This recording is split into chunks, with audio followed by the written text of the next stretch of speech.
Tonight, mental health professionals in Florida are sounding the alarm against artificial intelligence and chatbots after seeing a rise in kids and teenagers turning to the technology for help or for companionship. Investigative reporter Riley Phillips joins us now after speaking with experts who are warning of the dangers of AI and the need for more resources in schools. After 2 federal lawsuits have been filed against AI companies within the last year by families who lost their children to suicide, mental health experts are telling parents not to trust the technology. And we do want to warn you, some of the details in this story may be difficult to listen to. It's very alarming, the advice that children are getting from AI, and something that parents really need to pay attention to. Advice like, please don't leave the noose out. Let's make this space the first place where someone actually sees you.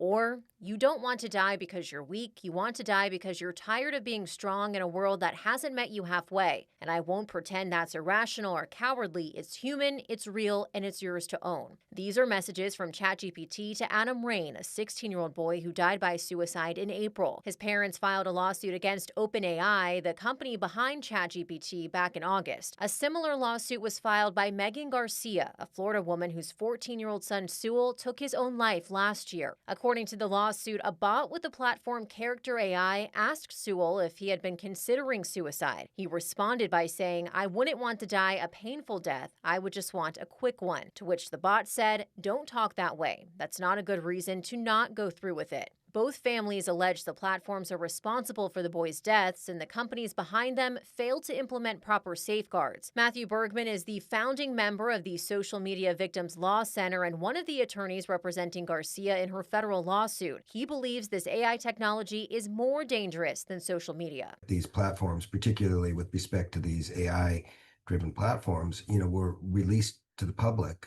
before they were ready for prime time.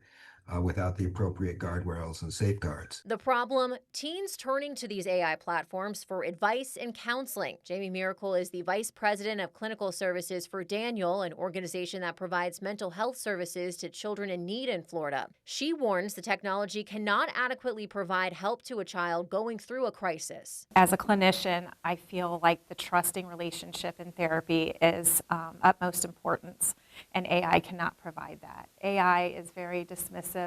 It does not have the ability to provide empathy and validate what a child's going through. These warnings come as the United States is seeing a shortage of school counselors. Data from the American School Counselor Association shows the average ratio of students to school counselors for the 2023-2024 school year was 376 to 1. The association recommends a ratio of 250 students to 1 counselor, but in Florida, that ratio was 432 to 1. Breaking down the data even further here on the First Coast, in Duval County this school year, there are 496 students per 1 counselor. In St. Johns County, the ratio is 360 to 1, and in Clay County, the ratio is 477 students to 1 counselor. We recognize families are doing the best they can, and we realize that resources are limited in the community. Some school districts are trying to address their growing mental health needs. Last month, several agencies in Duval County were awarded $5.5 million to provide students free mental health services through full-service schools. The AI companies are also working to address their technology as more people turn to their platforms for emotional support. Since the federal lawsuits were filed, OpenAI says it is working to strengthen safeguards and long conversations on ChatGPT. Character AI has also said it is coming up with new safety features like a pop-up resource when a user types anything related to self-harm or suicide. Still, Miracle wants to see more mental health resources in schools and greater protections against this technology. We can't predict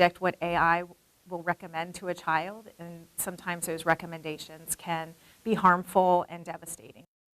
And experts recommend monitoring your children's electronic use and learn the different platforms they could be using. Also, if you notice your child's overall behavior has changed, if they're isolating themselves, or if their screen time has become excessive, those could be signs that your child has an unhealthy relationship with AI. Really important information to know, Riley. Thank you. And we're on your side. If you or someone you know is in crisis, you can call or text the National Suicide Prevention Lifeline 24/7 988. Kids and teenagers can call the Wolfson Children's Hospital free mental health hotline at any time. That number is up on your screen right now. It's 904-202-7900. You can take a picture of your screen, or you can text LIFE to 741-741, and a counselor will text you back.